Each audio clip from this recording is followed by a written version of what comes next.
What does up? Welcome back to Reviews with Jake, where I just got done watching Shang-Chi and the Legend of the Ten Rings. Shang-Chi and the Legend of the Ten Rings is the first MCU Phase 4 film that is not a flashback, in which we are introduced to Shang-Chi, a man that was trained as a child to become a fierce assassin by his father, the real Mandarin, and spent his entire life running from him. But the day of reckoning has arrived. It's time to stop running and start throwing hands. I think my attitude towards this MCU film probably mirrors that of just about every other person. I frankly did not know shit about Shang-Chi prior to seeing this movie. When they first announced and presented it that Marvel was going to be making this movie, I'm like, okay, but when does Spider-Man come out? But then I remember, this is not the first time the MCU has taken a property that no one really knows or gives a single damn about and flipped everyone's tune with a single movie. Guardians of the Galaxy, who really gave a damn about them before James Gunn made that first masterpiece? No one, that's who, and do not tell me otherwise. I don't want to hear how hipster you are and what craft beers you drink. In Marvel we trust. Make us care about this unknown mysterious face breaker. And the pros start right there, because the action sequences in this film, especially that of hand-to-hand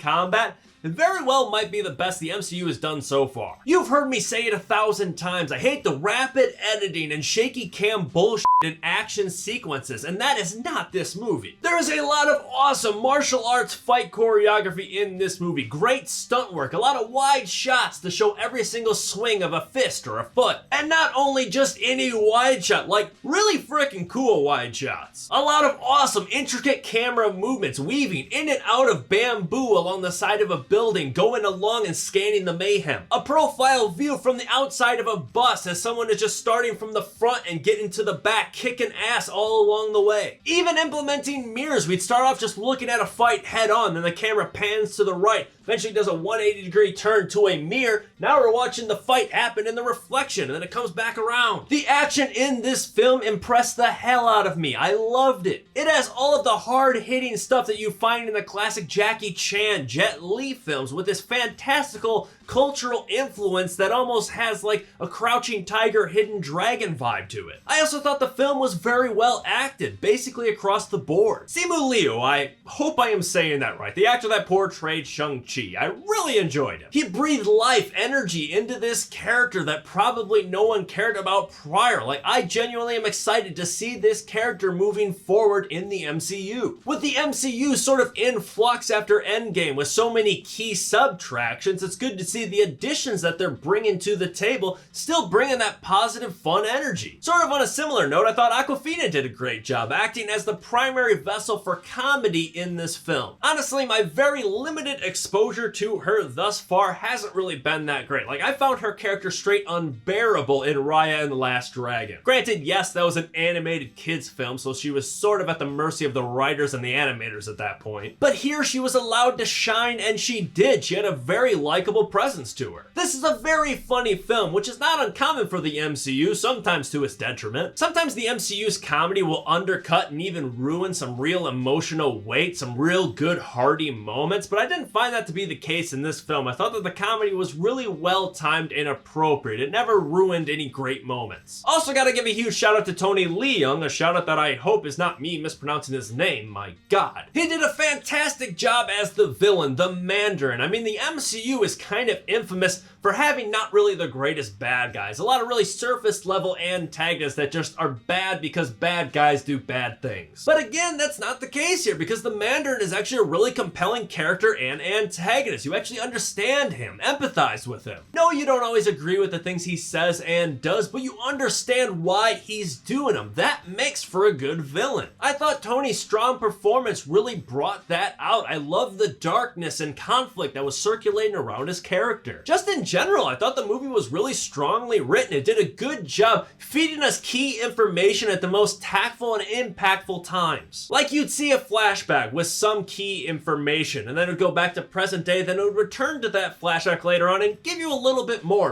information that you could do a lot more with mentally and emotionally than you would if you had seen it all up front. That's impactful storytelling, because us, the audience, we're not always ready from the start to get the whole picture, to hear the whole story. The methodical handle of key information allowed this movie to really squeeze every ounce of juice out of the rag. It deepened its impact so much. However, that being said, this story and film has a few issues. For starters, I thought the film was a little too plotty and lore-y, which led to a lot of exposition dumps. There's a lot going on in this film, a lot of moving parts, and often it feels like the movie is just kind of talking at you, which isn't ideal. The most glaring instance of this to me was sort of the period between the second and third act when the film kind of hits a bit of a lull. This film is incredibly well paced and entertaining throughout the first two acts, and then it hits the start of the third, and it just kind of comes to an abrupt pause. Not only is the pacing adversely affected here, but it also introduces a subplot that I just wasn't really the biggest fan of. Tiptoeing around the spoilers here per usual, but I found that they introduced a big X factor that sort of distracted from the great emotional things happening in the first two acts instead of accentuating them. The third act of this film is big, it's huge, it looks really good, but I found it as a little bit of a departure from the amazing things that made the first two acts so great. I definitely could have done without a lot of the things that the third act presented in this film, but frankly, it wasn't really much of a surprise. Because Marvel is always going to Marvel. One way or another, they are going to end their movies with a bang. Black Widow, the entire third act of the film takes place in a floating sky station way up there. I couldn't have been the only person that knew that son of a bitch was coming down. Most of Shang-Chi does a good job not feeling like an MCU film until the third act hits and you're like, oh. Course. On sort of a similar note, and I might be riding solo here, I didn't really care for all of the soundtrack in this film. Most of it is great and I enjoyed it, but every now and then they introduce like a straight up hip hop beat. They did something similar with the trailer of this movie. I thought it was an odd choice even then too. I just personally didn't think that it married very well with the culture and style of the rest of the film. Like I said before, I got Crouching Tiger, Hidden Dragon vibes from a lot of this film, so how out of place does it feel when it sounds like the theater's testing out its subs? All in all, though, I really enjoyed this movie. It was a lot of fun. It was the first time since Far From Home that the MCU has truly excited me. I'm excited to see what's next. I'm going to give Shang-Chi and the Legend of the Ten Rings a B+. But that's just me. What do you guys think? Let me know if you agree or disagree in the comments below. And make sure to subscribe to this channel to stay up to date with new reviews coming real soon. Stay safe, thanks for checking in.